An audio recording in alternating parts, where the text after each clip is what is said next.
Are we having a moment? We're gonna, if the table went so damn big. Okay, let me introduce you. Yeah, do it. Do the thing. Like, what do you Who want am I? from me? Who's that guy? Like, who are we joined by today? I'll tell you who I'm not. James Lafferty from One Tree Hill. Are we still rolling? Yeah. Okay, great stuff. Okay. Okay. If you're ready. And in 5, 4, 3. Hi there. Hi everyone. My name is Ruth Dube and I am the host of The Influence. And The Influence is a podcast brought to you by Ikasi Creative and Cape Conscious Media. Hi. Today on episode 6, we are joined by Xander Z. Hi. I'm very excited. Hi. I'm so excited to be here. I'm so excited that you're here. I'm so excited to be here with this big face behind me. Right, just a giant stone hedge. It's kind of iconic. It is iconic. It's kind of like 7 wonders of the world in one room. Sure. Let's say that it is. It is one of the ancient civilization mysteries, though, from the Easter Island, right? Like, they can't figure out how they moved these things. Those giant, I also don't. But did you know that, like, so they've got the heads, right? Yeah. Like, we all know about the heads. Yeah. Those heads go underground. They have What? bodies. No. Guys, you got to Google. You're lying. You got to Google. Like, they actually have bodies that are sunk into the ground, so they're way bigger than we even think they are. Like, they're actually huge. I'm going to Scientists recently, so like, you know, there's always this talk about like, how did they build the pyramids? How did they move all the big stones? Yeah. So one of the things, we're so off topic immediately, but welcome to a conversation with me. So one of the things that scientists have been looking at is how did they move these massive Easter Island heads around the islands, right? And one of the mysteries is, like, one of the theories that they have about the way that they built the pyramids is that they did like wooden rollers and they laid logs. Yes. They put the blocks on the logs and then they basically just roll them across the logs, right? Yeah. The Easter Island doesn't have any trees. Like, it doesn't have trees that grow on the island. It never has. They just aren't there. So they're like, well, then how did they move them? Because otherwise it's just people lugging giant tons and tons of stone around. So I recently saw an experiment that these scientists did at Easter Island where they attached ropes like around the heads. Yeah. And they essentially like, and then they pull the rope like that way, and they like walk the heads forwards like that. By like tilting it. It is That's so insane. cool. You have to go down that YouTube rabbit hole. I am going to do that. You've got to do that. Can I just say that is a testament to how incredible humans are? Yeah. The one thing I hate about this like theory about the pyramids not being built by Africans is I'm just like, you just love being racist. Actually. You just don't want to admit that people in Africa could build pyramids. Also, like, we just tend to think about people from 1,000 or 2,000 or 3,000 years ago as like sickly, as like cavemen, as like Neanderthals, with like no language, like and like just hitting things with a club. Exactly. No ways, man. Our species wouldn't have made it this far if we were that stupid. You know, like, I think it's a mix of like ancient civilization. They're like, it's definitely, like you said, Neanderthals. No one goes beyond and is like, do you know that we, like, is no one talking about Timbuktu? Yeah, for real. We like, had is nobody talking about the universities. aliens that came in? Why isn't that part of the conversation? Because of course it was the aliens. Yeah, no, couldn't have been humans, couldn't have been people, couldn't have been Africans. No, aliens. No, that's definitely. That's the most logical it explanation. Only makes sense. It only makes sense. It only makes that's sense. hilarious. Okay, so why are we actually here? What are we actually talking about? So you are a playwright. I am. And a screenwriter. I am. And an actor. That's right. And a voice actor. That's correct. And you've been on broadcast media. Yes. And in film. Yes. You're a theatre maker. That's right. You're a theatre manager. Yes. What haven't you done? A lot of things to do with math. Basically, I don't do those things. That's valid. That's valid. Like accounting, just way out of my realm. To do that. Yeah. I'm also a radio host and a podcaster as well. So like, let's you're just used like to this. don't forget that. No, that's why I'm checking with you. You know what I'm saying? We have to get all of your accolades out there. Yes, and I also teach playwriting to undergraduate third-year students in creative writing who are specializing in playwriting. Okay, you are a proper educator. I am so busy. You are. Thank you for making the time to be here. I appreciate that so much. Yeah. And one of the things I read in your bio that I think struck me. Oh my God, I'm very excited about this. Cool. But your main thing about being justice, transformation, diversity. Yes. Welcome back, Athol Fugard. Thank you. Like, oh my goodness. Literally. Like, you just gave me goosebumps. Like, I don't know. Like, that is, wow, those are some shoes. I know, right? I am nowhere near the level of talent that man unfortunately was. Exactly, that's why like, in memory of. cathartic. Gosh, what an influential man. Yeah. While we're actually talking about influential people, yes, I'm going to take this moment just to talk about the Masque Theatre, which is where I'm the manager at the Masque Theatre. Yes. Which is a community theatre in Muizenberg. And the reason I'm kind of connecting these two things is because what Athol Fugard did from a playwright's perspective. Yes. A gentleman by the name of Bertie Stern, he did something very similar. So while Athol was producing the works to be put in theatre that were all inclusive and basically told everybody's stories, right? Bertie Stern, he was born around 1900, if memory serves, 1905. Yeah. I could be wrong about that. Yeah. Went on to study law. He was born and grew up in Muizenberg. Married his wife, Tilly. And he decided in 1959 that he wanted to open an inclusive theatre space, not just for performers, but for community members to be exposed to theatre as well. So it's 1959 in South Africa, and a guy is saying, let's make an inclusive space, right? So that went down well. Yes, amazing. Yeah, everybody was like, do it. Yay! So basically, Bertie went and bought the old bowling alley that was next to False Bay Station, so it goes Muizenberg, False Bay, Lakeside. He bought the bowling alley, like this decrepit old bowling alley that was there. And he started turning that into what is today the Masque Theatre. Between 1959, from him buying the property and starting to like form this inclusive theatre space, till 1965, so 6 years, he fought the government on being able to, because of course everybody was opposed, right? Yeah. Nobody wanted that space there. No, of course. And there's that dramatic irony that's so very delicious, which is why I'm probably going to write a play about it. But there's this dramatic irony that's so delicious about a man who's opening a community space, and yet a lot of the community is against that space being opened, right? Yeah. But of course, we're talking about a very specific part of the community. Exactly. But he persevered. So the Masque put its first show on in 1965, and it has been going ever since. That's incredible. It has always remained. We have a very, very clear mandate from, his living relative is his grandson, Richard Stern, who lives in Canada. And he still oversees that we are fulfilling the mandate. So the mandate that we've got is to put on 6 productions a year that are inclusive for the community. And I want to just emphasize that, especially like in this modern day, what inclusivity means nowadays. Please. Because nowadays, inclusivity means people who are neurodivergent, people who have physical challenges, who are physically or differently abled, people of different races, different backgrounds, religions, like... In a modern day, like inclusive means inclusive, right? It means everyone. It means absolutely everybody. So that's what we do, is we hold space for everybody. I love that. And so what that looks like is that we have this venue that is for hire. People can come and hire the theatre space. And then all of the fees and whatever we make of those hiring rates are feed back into our initiatives that help support the community. So it is an NPO, it's a non-profit. All of our fees go back right into developing the community and developing initiatives for the community. I can tell you a little bit about why I think community theatre is important in a moment. I was literally going to ask about that. I've got a great anecdote. Okay, great. That like it chokes me up every time. But so like we get kind of cool names. We've got Andre the Hilarious Hypnotist is coming soon, which is very cool. We just finished a production of Hamlet, which was fantastic.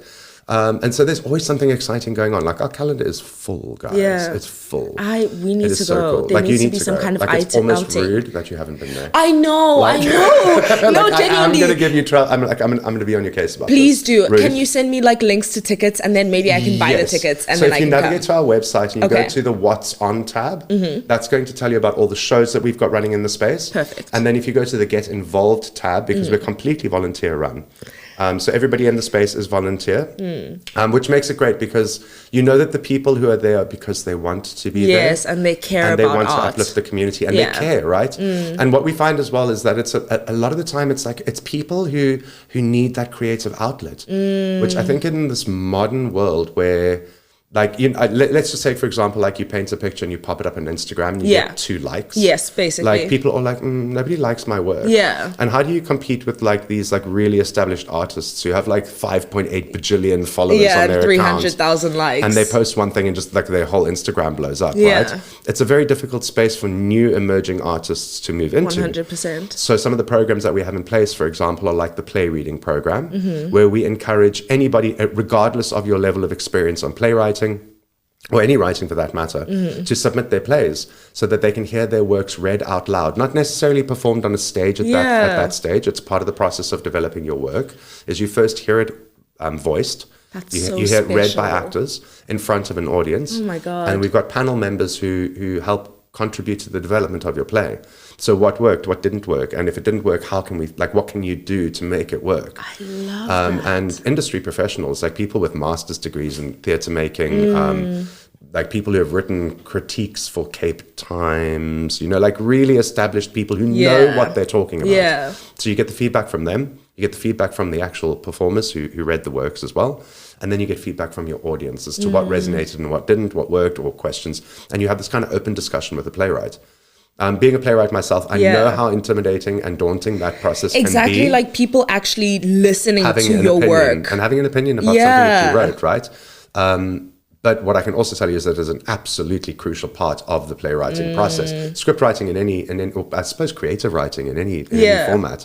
If you're writing a novel, you get beta readers to give you feedback. Exactly. So this is kind of like the beta reader version part of that. play reading. So we've got the play reading program. We've got youth theatre group programs.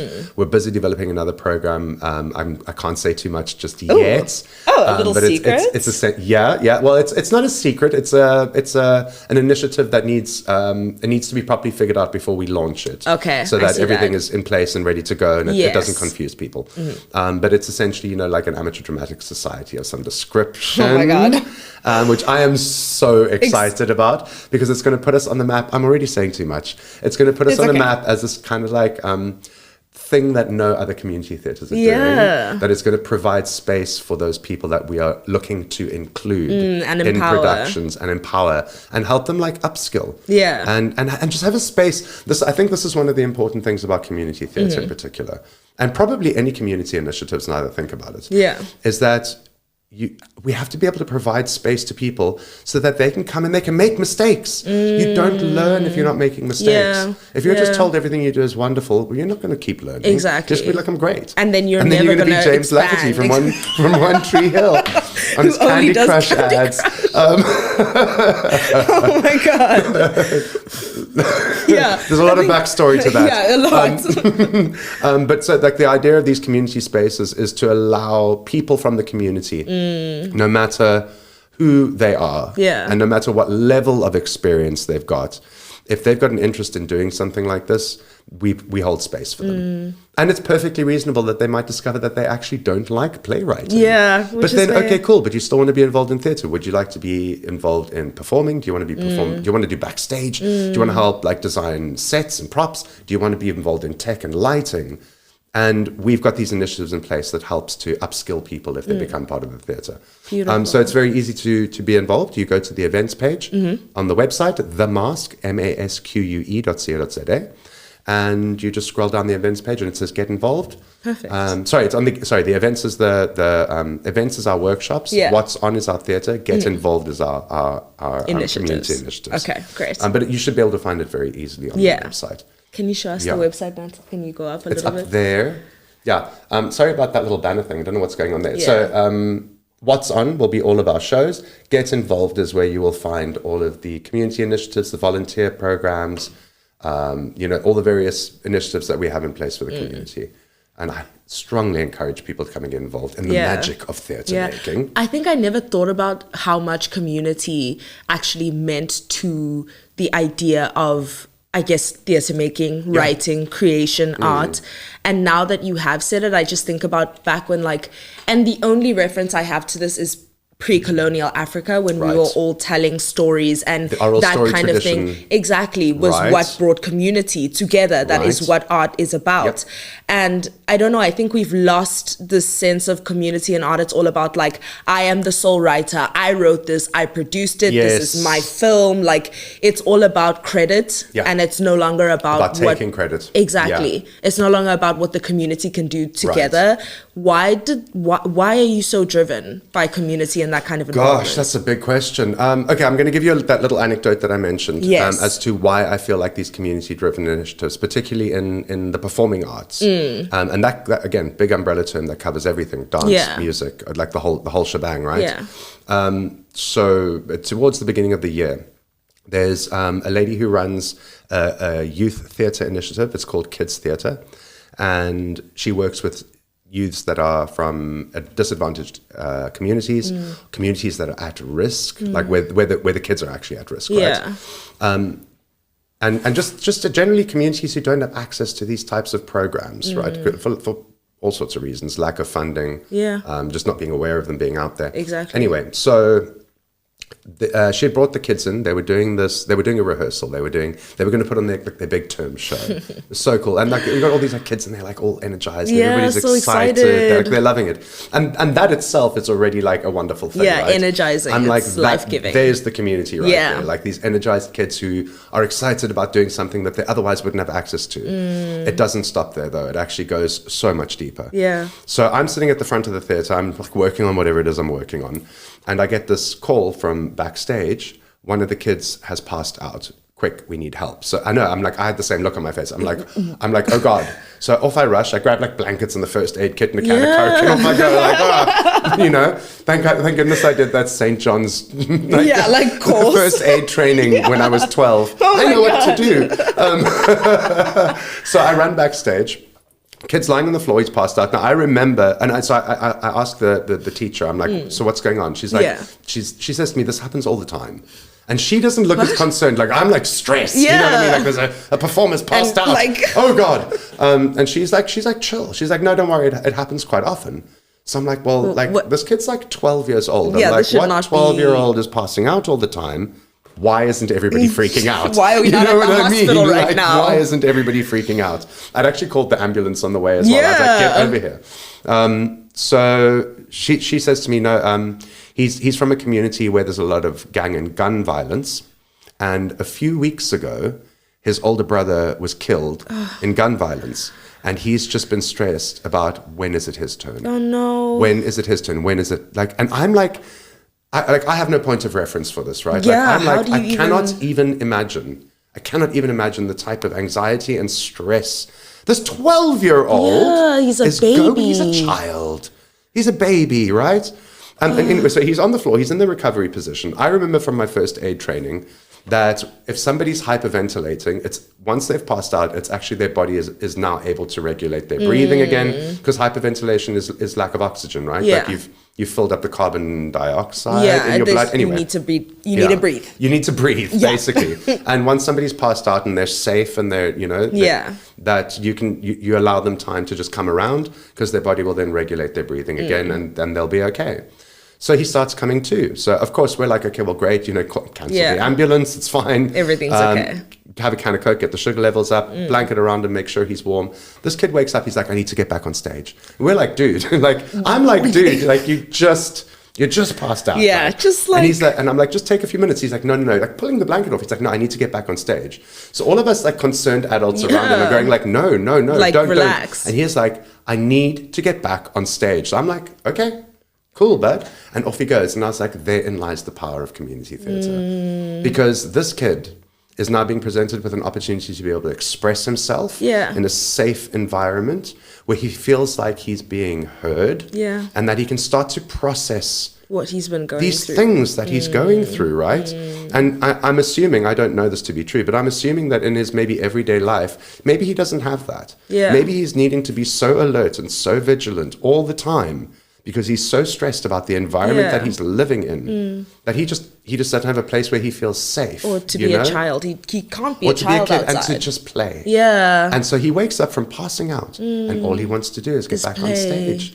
And I'm like, and therein lies the power. That is the power. And like, this is why we do what we do. Yeah. It's because kids like him need this space to be able to feel safe, to be kids, but also a place to be able to express themselves without judgment. Exactly. And a place to go where that if you make a mistake, we all go like, awesome. Like, what did you learn from that? Let's try it again. You know what I mean? Yeah. Or like, and it was in that like, I was like, this is why we do what we do. And this is why we need to keep doing what we're doing. Because this is one kid. Can you imagine the rest of them? Can you imagine how many people we can reach if this becomes an initiative that people can invest in? Yeah. And also, it's, I'm talking about it. It's easy to tug on the heartstrings because we're talking about a child. Yeah. And understandably so. Yeah. But I also think though it's not limited to that age demographic. It's not. And I don't think in Cape Town especially, I don't think we have enough empathy towards people who are disadvantaged or towards people who are not in a well-off community. Yeah. I think especially the way that I've gone down the street. When I was a student, I used to live in OBS, and there are a lot of homeless people who live there. There are a lot of people who don't have anywhere to stay. And of course, they will ask for help where they can get it. Sure. And I would I can't even think about it now. It makes me sick, but like every time I'd walk down the street, you would just see people just walking past and ignoring them like they don't exist. Yeah. And it's like, this is another human being asking you for help.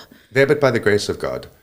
You know what I mean? But it could be you. It could be you at any minute. It takes two things to go wrong in your life. Especially in this economy. To put you in that position, right? And wouldn't you want the same empathy extended to you? And I think it makes me so sad because it's like, we're such an individualistic society now. We've lost so much of what it means to be community, of what it means to hold each other, of what Ubuntu used to mean. Yes. Because in the days... I think before, I don't even know if I can say before this or after that, because it really is all just such a mixed melange of like, since what we've gone through as a country, since apartheid, I don't think we've ever really healed into a cohesive society that we want to think we are. And I think if we had more of this community involvement, like if people really were invested in like, I'm going to bring the people in my area to a space where they can be safe and where we can heal. Right. Oh, wow. It would be life-changing. Theatre is so life-giving. Yeah. And it's, I mean, look, it's not just theatre. There's various creative mediums that can offer the same thing. Like I think what's important is for people who are looking for that outlet, people who are looking for that expression and maybe don't know where to find it, is to try all the things. Yeah. You know, try dance. Maybe that's the thing that works for you, right? Like try painting, try music, try theatre, try... Exactly. And it's all about doing it badly as well. Yeah. Everyone thinks you have to like succeed and be the best. Seriously. You've got to have the courage to suck. Yeah. You have to have the courage to suck because you will. Yeah. I mean, I've written plays where I go, and I'm like, man. Like, what is where this? did that, like that one got away from me. Yeah. But you've got to have the courage to suck because it's only through that experiential learning that you're going to be able to develop your skills, to find out what works for you and what doesn't. But I think more importantly, to find out the thing that is yours. It's your voice. Yeah. It's your expression, right? And when I say voice, I mean like your artistic voice, your artistic perspective. And whether that translates through dance or like the visual arts or music, whatever it might be, you have to have the courage to suck at it first. Yeah. Because I think it takes about 10,000 hours of suck before you become a master. Yeah, exactly. Right? Yes. Yeah. I think that's literally a real thing. It takes 10,000 hours to master something, no? That's a huge number. That makes me so like, I don't know why that makes me so, I'm like, oh, okay. I can suck, thank you. Yeah, I have time. Give yourself permission to suck. Exactly. There we go. Give yourself permission to suck at something. It's so freeing. It really is. I think I always want to be the best at everything that I've done. I think I've grown up in the age of tech. I've got really strong feelings about modern social media. I tend to avoid social media because I've seen its direct impact on my own mental health. Yeah. And I'll come back to that example of you post something on Instagram and immediately, and it's by design, yeah. Immediately your brain is going like, how many people are going to like it? Why have only 2 people liked it? Is it not good? Am I not good enough? And you start going down that spiral, right? You know, I'm by no means saying that social media is a bad thing. I think that it's it's a powerful tool. It's a powerful see? Have the confidence to suck. Exactly. What was I saying? I think if you use it correctly, if you're mindful and thoughtful about the way that you're using it, and you don't attach your self-worth to it, you're probably in a very good space. Yeah. I am not there yet. Yeah. Like, I am not there yet. That's so valid. But like, you know, I've seen the direct, like I've posted something on Instagram, and then within 10 minutes, I'm going to go and check how many likes has it had. I do the same thing. And you're instantly put in a position of comparing yourself with like a Kardashian who's getting a bajillion likes on their posts. Which is also like they've been finessing the industry for over 20 years at this point. Like we don't have a thing on. But again, why do we let these people have a monopoly on the industry? I do not know. It's the cult of personality, right? It really.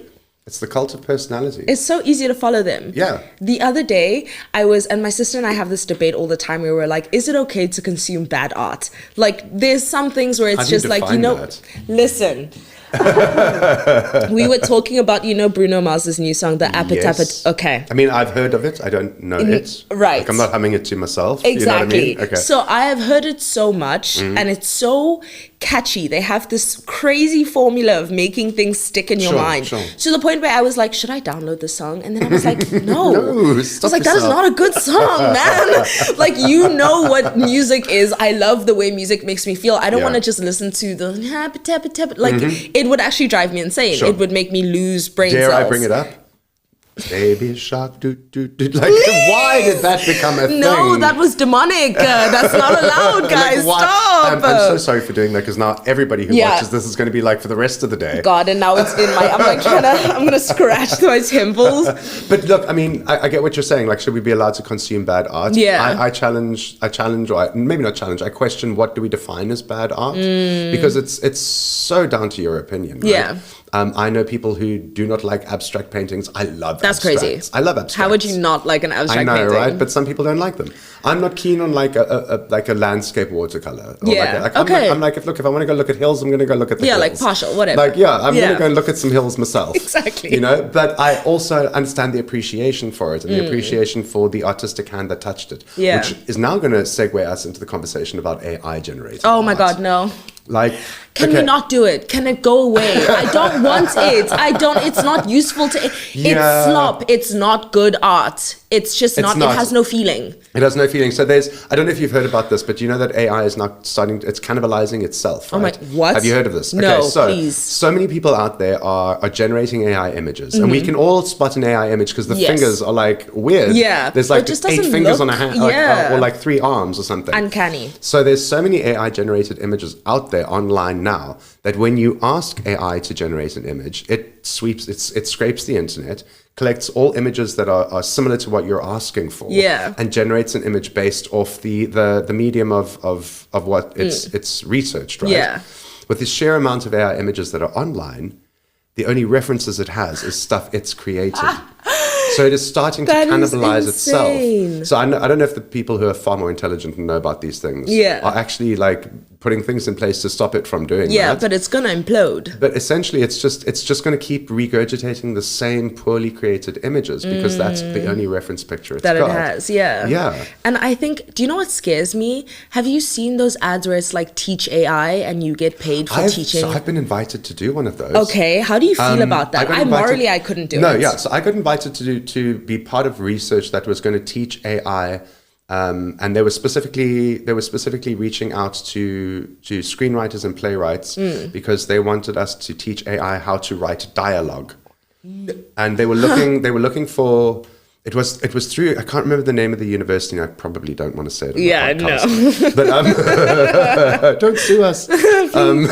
But they were specifically looking for people from English-speaking countries from around the world who had a level of ability to write in English. Yeah. But they were quite specific that you have to like write in almost like your own colloquial language, so that AI then could have this kind of, I don't know, broad sense of what the English language looks like, right, when it produces dialogue. I had very weird feelings about that. 100%. Because it's like, why would I train my own replacement? Exactly. Like why would I do that? Yeah.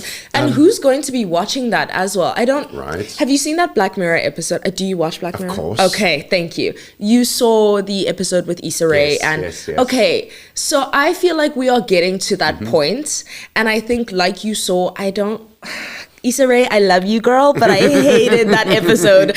I hated the way the acting was done. I thought there was no chemistry between the actresses. Sure. And I'm like, this feels like they put it in a generator and they were like, how would AI act? And then put that in Black Mirror. It felt so lifeless to me. Right. I did not enjoy it at all. I was so surprised because I'm like, you're making a story about something that you've probably done to make this happen. Yep. It's so soulless. It was so bad. So oh my God. I was on LinkedIn. It could have been this morning. It could have been yesterday. It all blurs together. Yeah. I was on LinkedIn, which is really the only social media platform I make use of because I find it to be professionally Yes. useful. And Yeah. there's some very good resources on there. 100%. Not the point. Point is, I was on there. There's been one of the big film industry festivals, like one of the big ones, Cannes or like Sundance or one. Not those two specifically, but one of the big ones. Has now got a category and is awarding awards for people who have co-written film scripts with AI. God, why? And like the writers and the screenwriters of the world are going like, WTF? Like, you know what I mean? Like, what? Hang on. Thank you for awarding me for this award that I wrote this. With a robot. Like, what? But, I mean, look, okay, so I think in their defense, one of the things is that they have to give credit to AI they can't be presenting the work as their own. Yeah. They have to tell the adjudicators of the festival that this was co-written with AI. That there was like 3 awards given. And the writer inside me who sits and sweats and bleeds on the keyboard to be able to get something workable out is like, part of me is just like, why am I bothering? Because why don't I just give it to the AI exactly. to do? And win an award. And win an award for it, right? But I don't know, like, It shouldn't be accepted. But are we just being resistant to change? I don't think so. Are you sure? 100%. I think that is propaganda that I'm not going to fall for. Okay, good. Because why are we allowing ourselves to get to this point of laziness where we just don't want to interact with our own feelings enough? That's my concern. To make good art. We are going to start losing critical thinking skills because we rely on AI to do all the things for us. I don't understand this. AI, please help. Exactly. I don't, you know, I didn't know for the longest time, it's Twitter language, but there's this phrase, chat, is this real?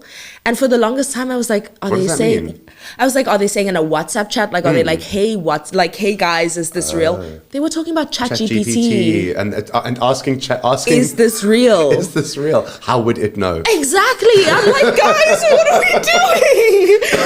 Oh my God. It actually shook me to my core when I found that out. Because I was like, we really are so far gone that we won't even no one's going to pick up a book. No one's going to look at an article. We're just going to go online, open AI art and... Right. But I think that there are going to be...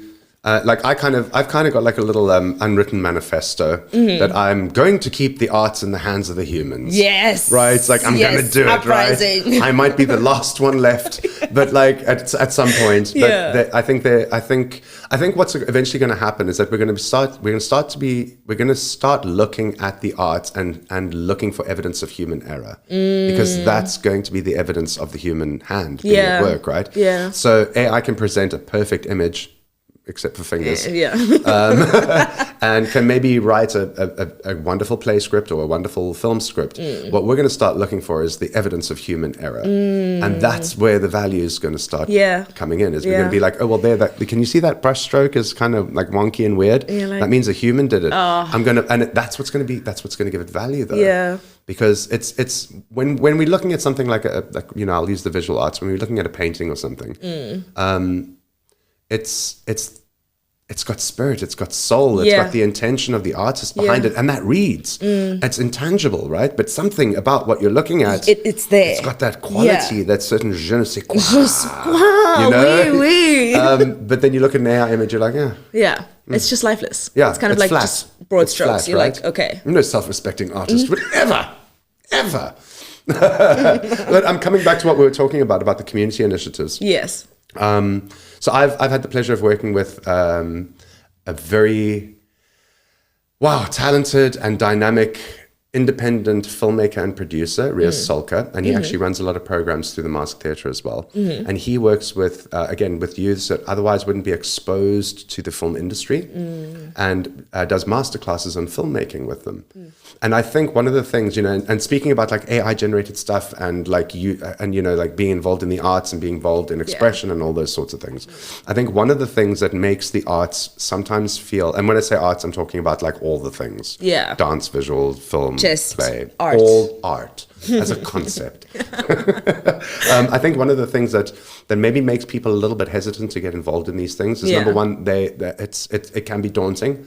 Because where do you even start? Yeah, no, it's scary. It's such a huge thing. You know? It's whenever you see art, it already seems so perfect. It's so complete. Yeah. It's so complete and polished, right? Yeah. And so what is step one, basically?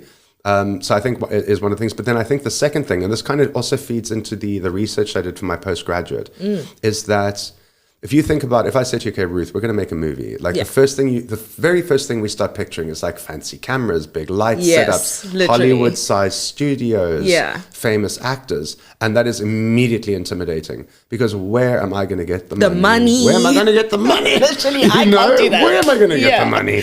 And so one of the things that I really love about working with Riaz, and he was the director, producer, writer for Sodium Day on Netflix, which was incredibly popular. I need to watch that. Yes, you do. I got a little fist bump over there from the producer. We had in India. You did? Okay, so Riaz and I go way back.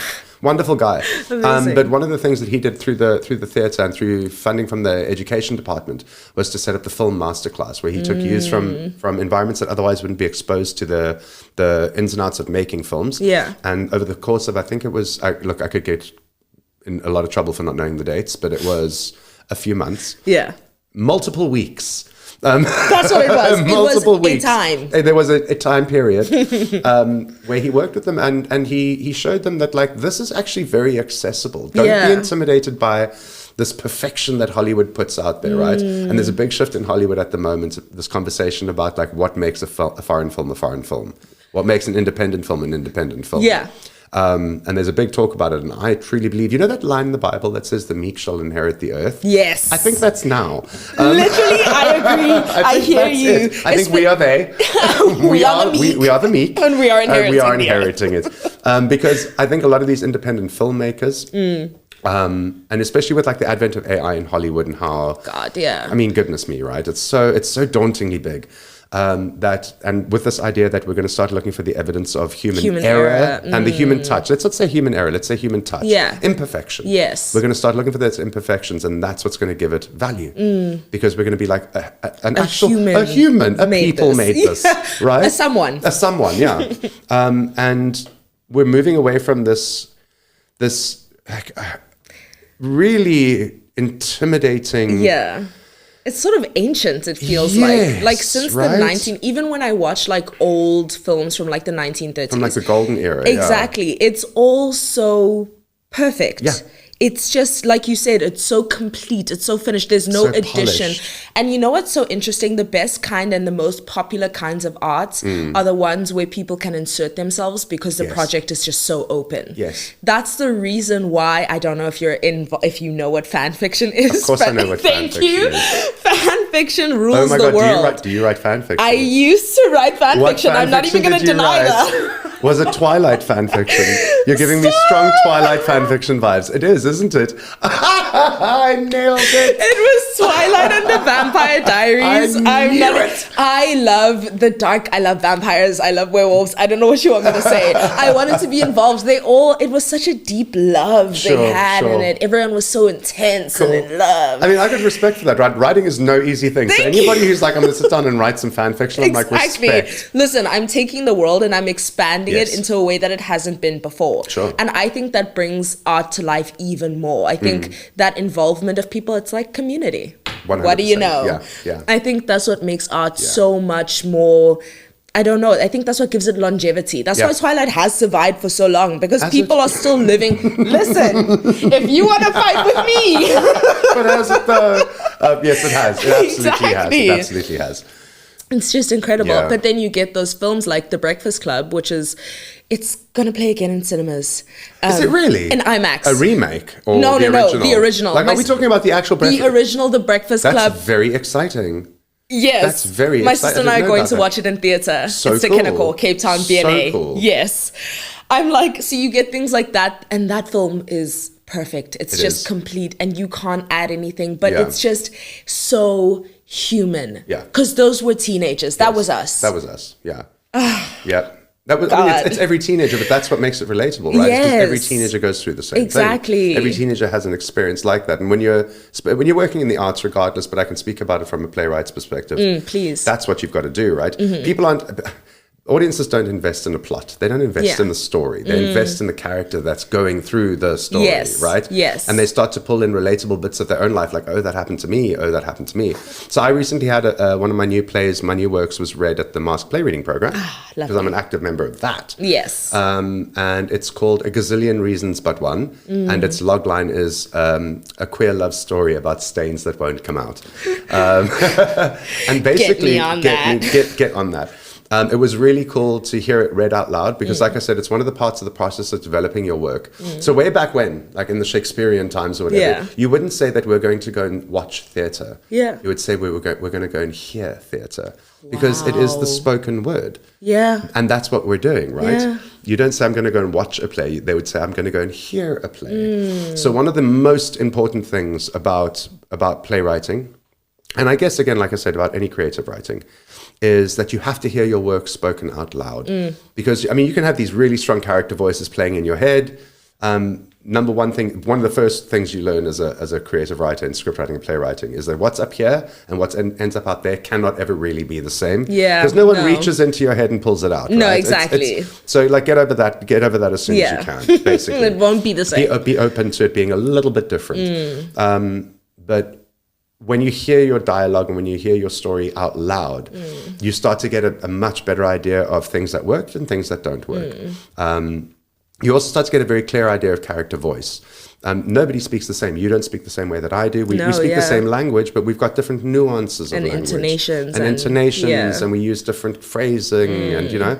And very much, you know, and you can see this in South Africa all the time, especially with all of the subcultures. All subcultures have their own kind of little internal language, nomenclature, you know, like and things that this means this and that means that.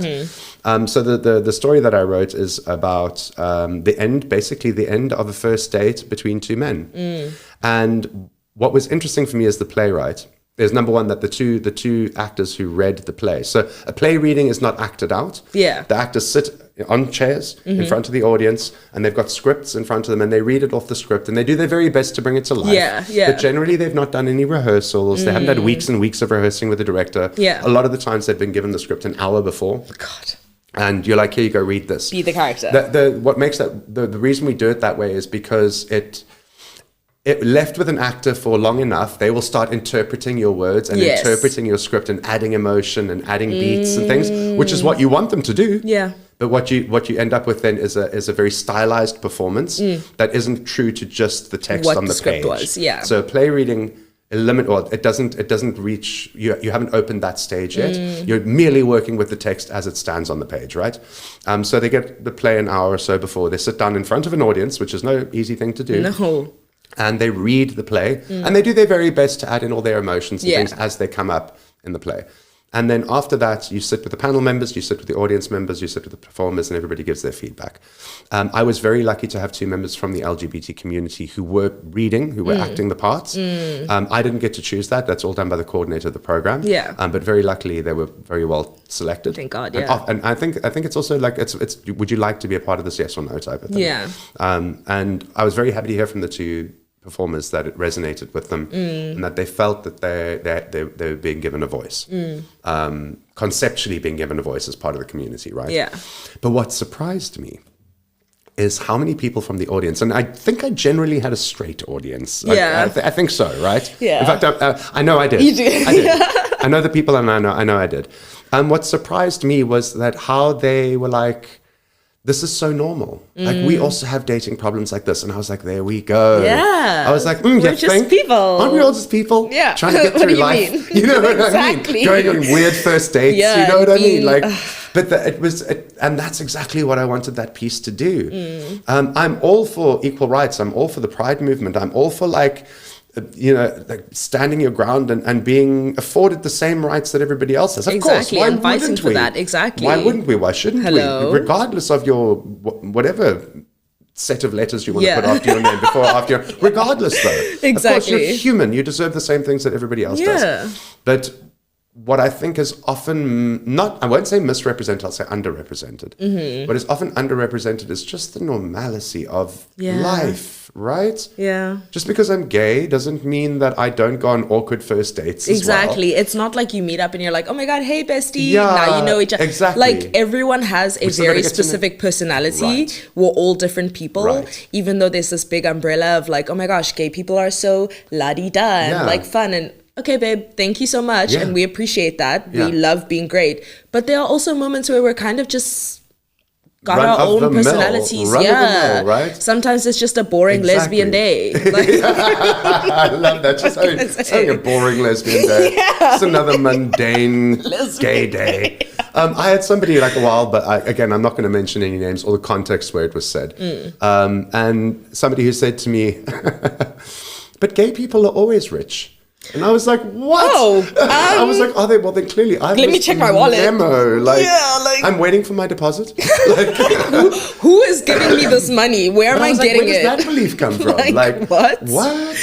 Anyway, but like, so there still exists, and I appreciate that people are all still maybe trying to be open to and learning, which I think is very important. So important. People were like learning, Yeah. and finding out things for the first time. But it just it amused me, how people were like, you guys have weird first dates as well. It's like you wouldn't believe it, like Genuinely, probably oh more my than God, you. yeah. You know what I mean? Probably I more once than. went on a date. Actually, you know what? I'll tell you after the podcast. I can't mention it. Yeah, let's not go down that rabbit hole, because I think we've all. Oh my God. Like if this were a call-in show, it'd be like the lines are lighting up with like- people who want to tell us their weird first date stories. Oh my God, that would be great. It would. Wow. I'm sure there's a podcast about that already. Yeah, that's. But you know, it was interesting to be part of something where I very, very intentionally wanted to normalize what a day in the life of looks like. Yeah, right? literally. Because I think people have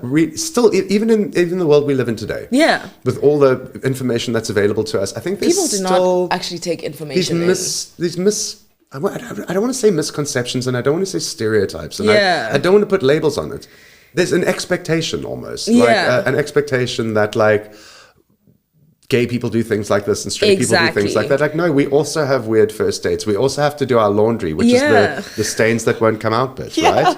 There's actual dirty laundry involved in this, and it's not the weird things that somebody that you think. It's just like a normal. It's like somebody like in the play somebody spills atcha on somebody else's sleeve. Oh God! And again, but like just in the title, I was kind of baiting a few people. Oh, 100% They're about, like, oh my God, the it's gay sexual. lifestyle. It's Yeah. no, I'm talking about atcha. Yeah, like, I was talking about food. Somebody's stained their sleeve with food. Yeah, like, that's like, this is why upsetting. are you making that assumption? Yeah. Why, like, I'm challenging your assumptions on this. 100%. I love that. But it was very refreshing to hear the audience say that it was very relatable. And obviously, as the playwright, there was one thing I was concerned about: is if I'm telling an LGBT story, do I have wide audience appeal? Yeah. Yeah. And then I was like, why the hell are you asking that question? Yeah, like, why do you need to? Everybody has weird first Exactly. dates. So I was like, I think I actually said to them at one point, if it were a man and a woman on a first date, would any part of the story have changed? And they were all like, no. Yeah. And I'm like, oh, word, mic drop. Exactly. Yeah, I know. You know what I mean? I told you, That's yeah, my doy. point. That's my point. So that was cool. I don't know why we're talking about that now. I don't know, but it does make me think about the point that, like, where you say there's so many, and again, it's like you said, not misconception, because some of the things that you think about gay people are true. We are fabulous. Sometimes I think that's them. not exactly. It's not a misconception. We're great. But I went to Brian. One of the girls took the liberty of describing me as a wonderful, powerful black woman who is gay. Check. Great, but I came in very mellow. Like, I was chilling. We were having a cool time. And she starts describing me as, I kid you not, as... Oh, sassy and I was like, all I did was walk into the room and say hello and have a good... We played Uno. Like, that's all we did. Why? Like, you don't know me. Yeah. And I feel like it is so important, especially these days, now that we are making art.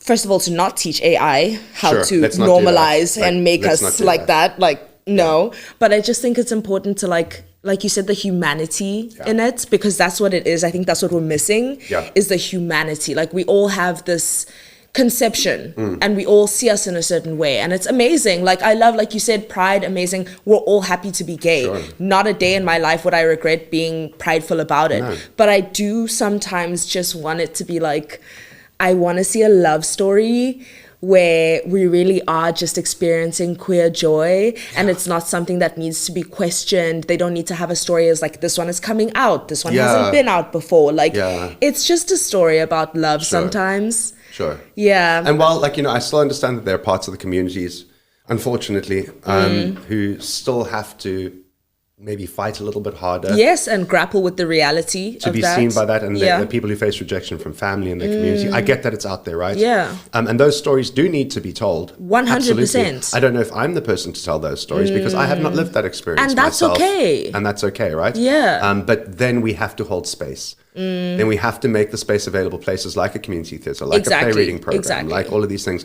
for those voices to come and tell those stories. On that note, yes, you wrote a film. I did. Flora. I did. And I wanted to talk about that in terms of, you just said, as someone who you don't necessarily have the space to talk about, but you did speak about a woman of color and her experience with GBV, and her not just surviving that, but her literally transforming and thriving on that. She grew, and not in a sense that like, oh, women need to go through terrible things to grow. Just in a sense that because she went through this, and even though she went through this, and in spite of her going through this, she grew a garden from what was going to be literally a garden, because the film is about a wonderful little garden. She grew a garden of roses from like she was meant to be. Like metaphorical roses. Metaphorical roses. Right, not actually in the film. I'm not going to give away the film because that's people need to watch it. I'm hoping to turn it into like an 8-part Netflix series, but let's talk about that another day. Please. Oh my God. Okay. So in the story, I mean, she's being beat down to a point where you think like, this can take someone to their grave. And instead of that happening, she grew. She rises. She, like, from the ashes. I'm getting warm thinking about it. Can you tell me why you found, where you got the responsibility, I guess, or where you found the responsibility and you're like, I'm going to take this and I think the story needs to be told? To be told, sure. Yeah. Okay, so I'm a nerd. I love research. Like, I absolutely love going down the research rabbit holes. Yeah. I like reading academic papers. I like reading studies. I like, when I say go down rabbit holes, we all love a YouTube rabbit hole. Yes. That's not research. Yeah. Like, that's no, not it's research. not. It's not. Research is like academic papers, things that you can actually go and look at the resources, go and look at the sources for that information.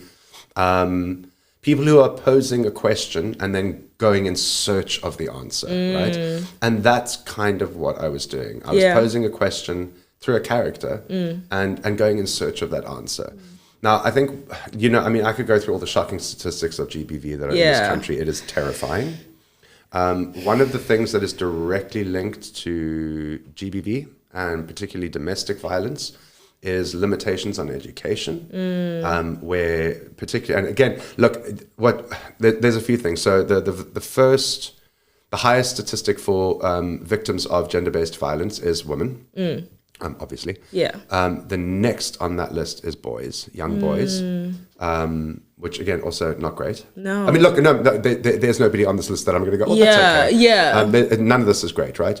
But one of the things that is linked directly to gender-based violence perpetuated against women is lack of education, because, and not because they don't know better. Don't be stupid about this. Of course they know better. Exactly. That's not it. It's that they end up becoming socially and economically reliant on the abuser. Right? And nobody goes into a relationship with an abuser knowing that they're an abuser. Exactly, or wanting to stay because they are abusive. No. But then what happens is that they get stuck economically. Because of the low level of education, they struggle to find jobs that they can support themselves, and there's probably kids involved. So now you're dealing with this very, very knotted, deeply entwined and very complicated situation, right?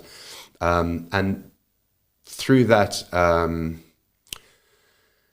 through that, they essentially, if you're not able to support yourself financially, and then you've got kids and you're not able to support your children as well, you can't leave the kids behind because you're leaving them with an abuser. Exactly. It's such a It is difficult. it's It's so unimaginable. nuanced. It's difficult. But look, there were times in writing that script where I was like, who am I to tell this story? Number one, I'm not a woman of color, clearly. I've not necessarily experienced gender-based violence or and of course never perpetuated any. Yeah.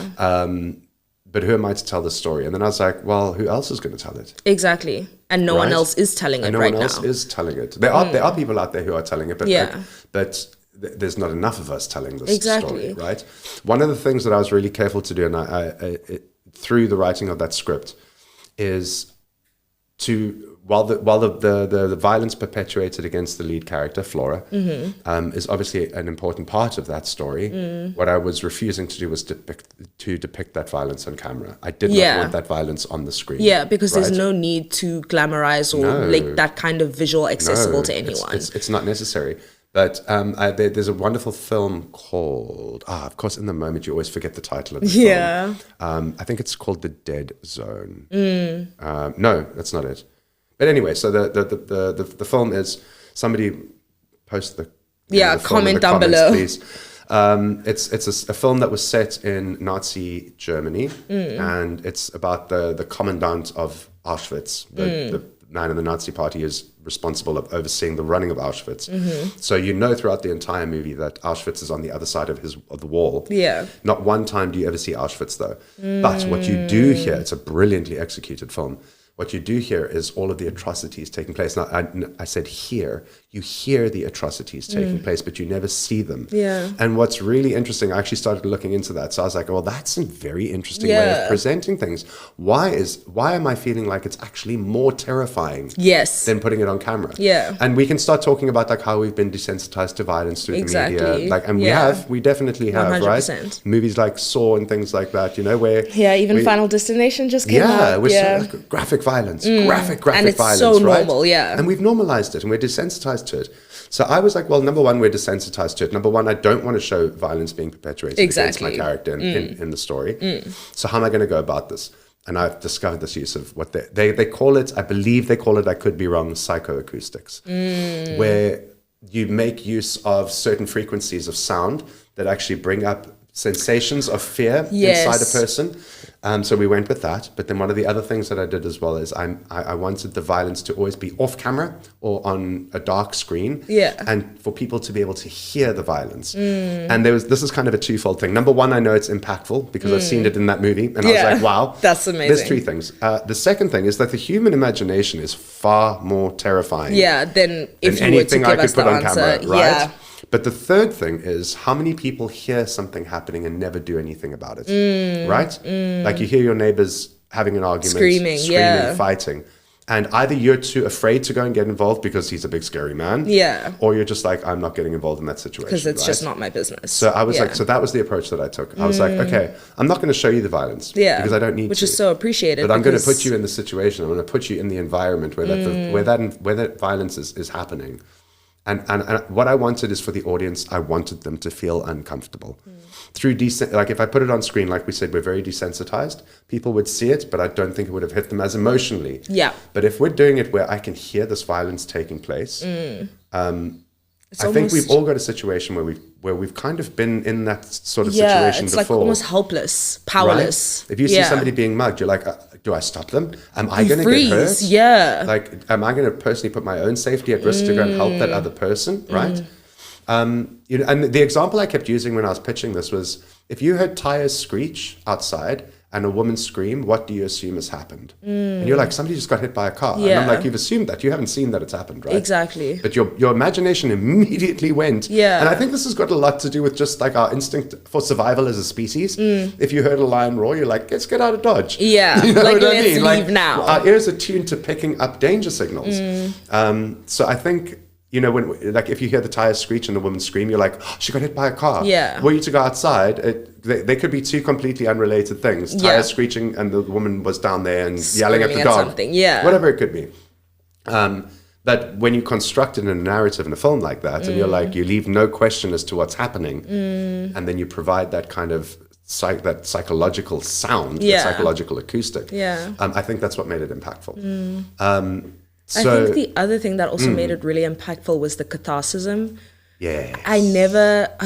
I've been on this tip recently, healing a lot of things for myself. Good. Watching films that like have an ending where we get catharsis as survivors and as victims. I think there are too many films that showcase that violence and abuse, and it kind of just it ends in a way where it's like, gratuitous. well, that was sad. Exactly. Yeah. Literally.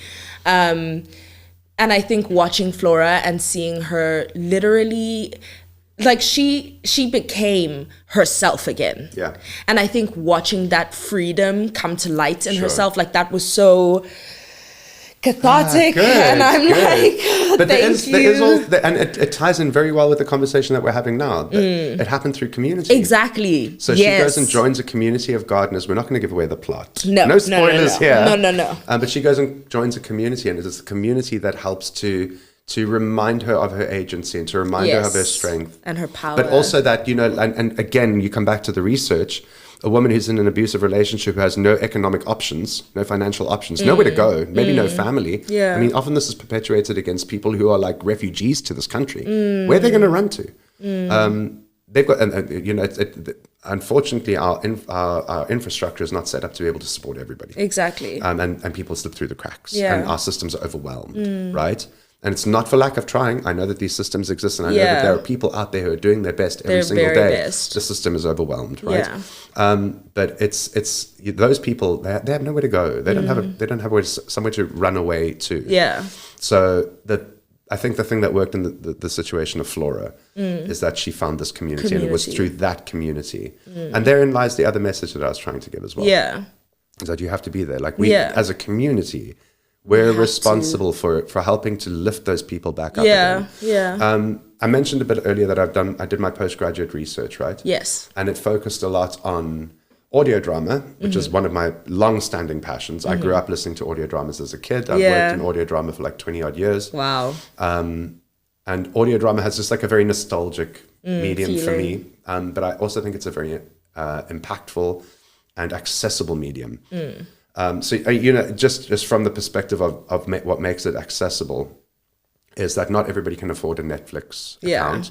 Not everybody has a TV, but most people have access to an AM, FM radio. Yeah. And if I remember the stats offhand, and again, I could fudge them a little bit, but I'm hitting the ballpark figures. I think it's something like 28.9 million people tune into television every single day in this country, in South Africa. Huge number. Do you know what the stats are for radio? What? 27.4 million people. That's almost just as huge. That's insane. I know, right? Still, that's crazy. And you think about it, put it in context, right? So, like, let's think of a gogo who's like at the way back of like the Limpopo. Yeah. Right? And she doesn't have Netflix. Grandmother. Yeah, sure. She does have Netflix, though. Okay. But chances are, like, and from a very rural community, right? Chances are no Netflix. Chances are probably not a TV. AM, FM radio? Yep. Oh, yes. Right? So there's this medium, this untapped, and I'm not going to say it's untapped because there are radio stations and things like that. love audio dramas. Yeah. But what my research focused on was audio drama as a medium of social change in Southern Africa. Oh, yeah. And so as soon as I started going down that research rabbit hole and reading existing research, it has been proven to be a more effective medium at intervention for social issues than direct intervention from authorities. So one of the papers that I read, I know it's shocking. One of the papers that I read was written by US Aid, and it was looking at Burkina Faso after they'd had their very intense civil war, and people were in all sorts of states of trauma after that. Right? It's civil war. It's just states of trauma, right? And so what the US Aid started doing is going and releasing audio dramas where fictional characters based on actual factual real life events, fictional characters voiced the challenges that people in the community were facing. So, for example, you and I, if we were in that situation and we've just been through a civil war, you might speak to me about like how one of your family members was killed in the war, and you would do it through, and you would emote about it, and we would have a real life dialogue about it, right? And they distributed that through their radio networks. And what they found was that people in the communities were starting to speak up and come together and saying like, oh, did you hear that? Like I had that happen. And it was opening channels of dialogue within the communities. They've done it in Burkina Faso. It proved to be more effective than direct intervention from authorities. Yeah. Because people, in those sorts of situations, people intrinsically do not trust the authorities. No, not at all. It's all about, Right?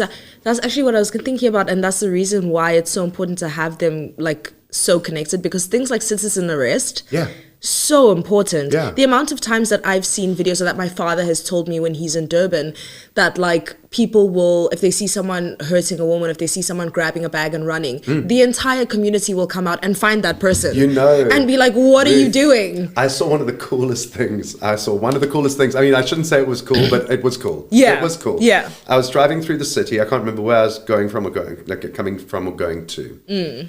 And there was a couple on the side of the road having a very loud argument, a very loud domestic. The woman's holding a baby. When I looked at her, I was like, she looks like she's maybe here from another country. Like she doesn't, but anyway, I don't know. But something about it just meant like that she's not from here. And he's yelling at her in like a mix of English and Afrikaans or whatever. He slapped her. Now, of course, we're all sitting in traffic. I'm like, what? If the way the people on the street, the woman on the street, rallied around her. I mean, like this. There were people pouring out of the shops. I was like, I actually get goosebumps thinking about it, because I was like, there you go. I was like, yes, ladies. Literally. Yes. They had that man. I mean, not physically, but they had him cornered up against the wall, and not a single one of them were like, and the other ones were like getting her away, getting the baby away, and they gave him hell. And I'm like, Stop, that man. I'm gonna cry. No, I know, right? And I'm like in the car, I'm like, yeah, do it, get him. But I was like, but it was so good to see just absolute strangers see this injustice. And to immediately, without hesitation, spring into action. You know, like you might be one scary man against a woman by yourself, but let's when throw a Philly woman at you. Exactly. And now, are you feeling like a man still? That guy, I'm telling you, he shrank. He looked about this big standing on the street. He completely, it just dissolved. Like he dissolved in front of them. And I was like, that's what we need. We need community. We need community, and everything. It always comes back to community. Everything, the arts, the film, the common thread is always community. It's always us coming together. Right? And Ubuntu, guys. We need to get back into our actual African roots. Right. Like, I know there are a lot of Europeans here, but like, get with it. Let's all get into it. Let's be a community again. Like, it's what we need. My thesis that I was writing, I was talking about the audio dramas, right? That really looked into the use of oral storytelling traditions in African communities as well, and how it deeply resonates. And that's why we should be considering it. 100%. Because it's keeping tradition alive. But because it's part of the culture. And that's how people will, I think that's also the thing, like authority intervention, they're not part of the community anymore. Write us another policy, guys. Exactly. They're not part of the community. We need community leaders, people who know the people that they live with and are with and commune with daily. Like, we need them to, that's what we need. I think we need to invest in like decentralizing power from just the police. We need to come together as a community. She said it, not me. Literally. Because when we do that, like, can you imagine how powerful it would be if we all really had each other's backs? There's a South American country, again, I forget which one it is. It's one of the smaller countries in South America. I'm going to say Belize, but it's probably not. A president they had a new president who came into power, and power is not the right word.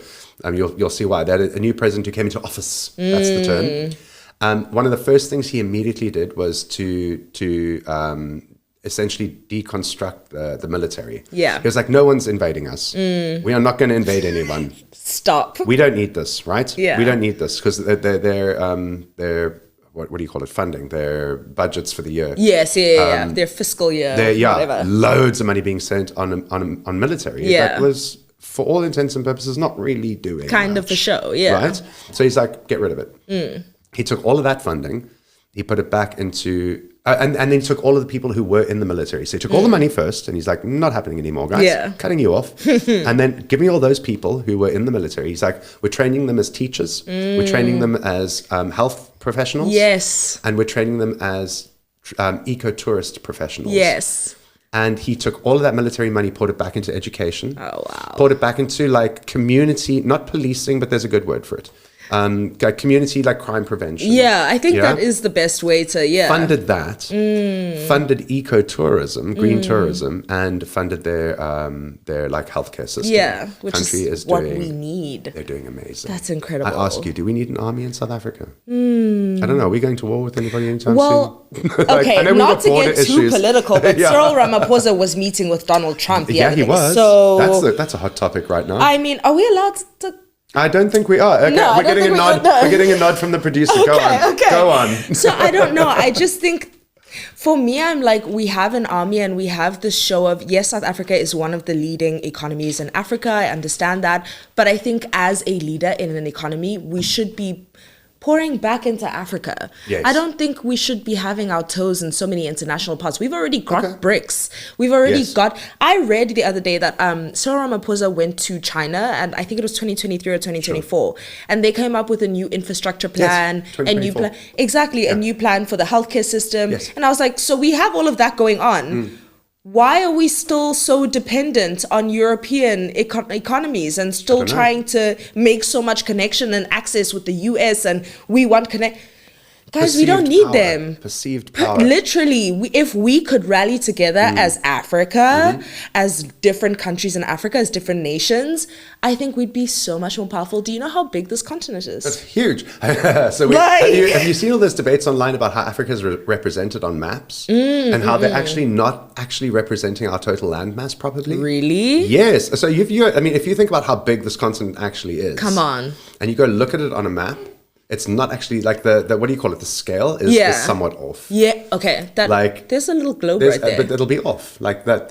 Can you see that? I mean, this is the actual land side that says it's being represented apparently is not to scale. I don't know if this is just one of those like a little nut job conspiracy theorists, but I've heard. But honestly, that makes sense. Listen, I lived in Asia for 15 years. Right, really? I lived in China for 15 years.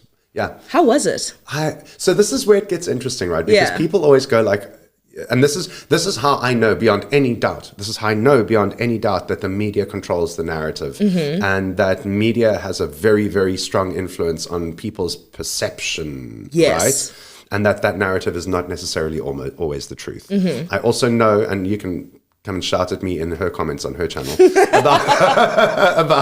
about communism and human rights and all those sorts of things. I'm not saying that they didn't happen. They did.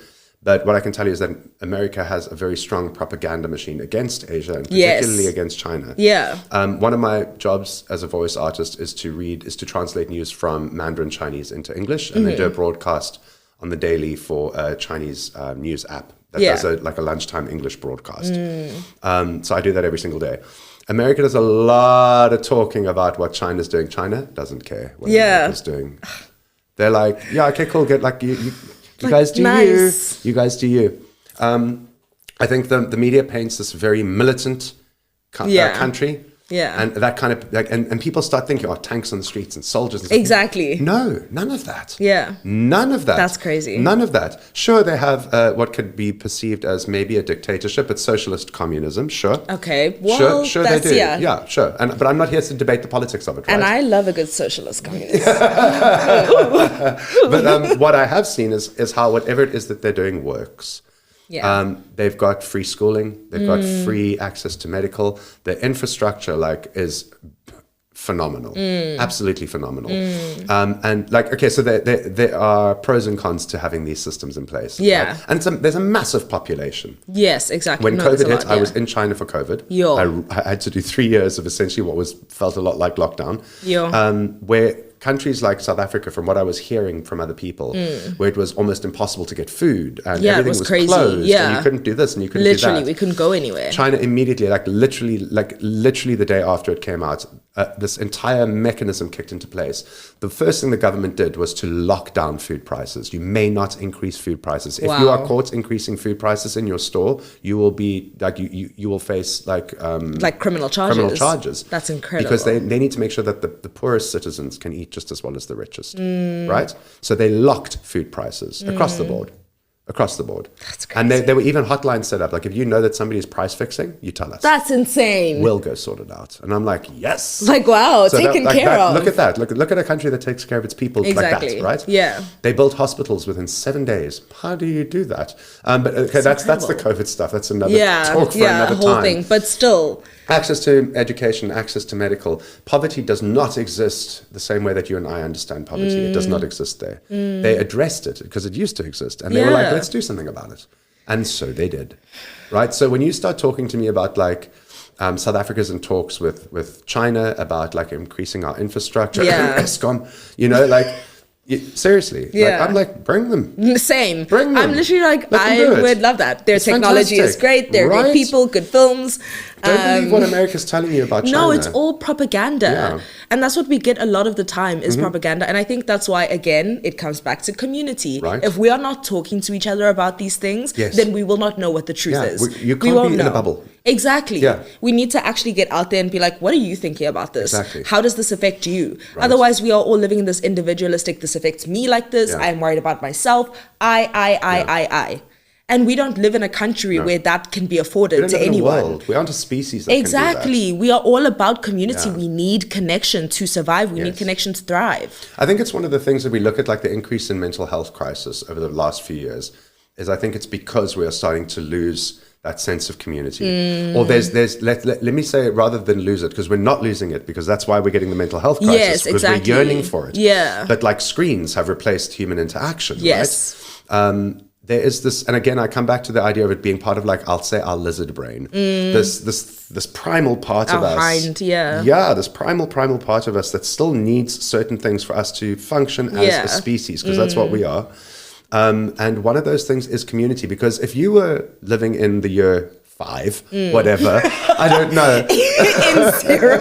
If you were around for if you were like halfway through the year 0, if you were like 0.5. Like, let us know if you were. And your community kicked you out, you were done. Yeah, no survival. Winter was coming, you couldn't get food because one person cannot build their shelter, hunt for food, pick the berries, do the thing. One person couldn't do that. You absolutely needed a community to survive, right? Exactly. Because they would go off and hunt, and we would go get the wheat, and that person would build the hut. And this one has the babies. That one's having the baby, and she's skinning the bear to make the loincloth. And you know what I mean? But we needed community. Yeah. So as soon as we start feeling like we're separated from our communities, something very deep inside of us goes, this is not right. Yes. You're not going to make it. You are not going to be okay. And yes, you will be okay. Like with all the things that we've, what I'm saying, sorry, that came out wrong.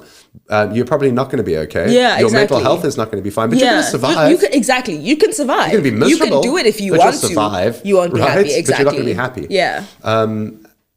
You're still going to be able to get access to the things that you need, the basic human, like shelter, food, all those sorts of things. Yeah, but right? you're not going to thrive mentally. Yeah. But then you start looking at, again, we're talking about those things that you basic needs that we need as a species for community. Yeah. Okay, so now let's start looking at people who are homeless, exactly. people who don't have food.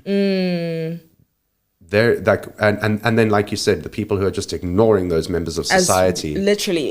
As you walk down the street. No wonder we see an increase in mental health problems with people who are in those sorts of situations, because that very need that we have as a species for community, for survival, is being denied. And they're literally actively to their faces, not even to the point where it's like, oh, I don't have a community. Yeah. To the point where it's like, I am not visible. Yeah. I do not feel human. It's such a terrible culture. There's a primal thing being triggered in those people. Yeah. And then you wonder why they're so angry and so sad, and why they're not going to treat you and be like, oh, hi, can I please have... Exactly. Yeah. Like, no, I can't. It's going to make me emotional. But genuinely, I'm thinking, that's why I'm also like, I think that goes for everyone. Yep. We just all need a community to depend on and to rely on.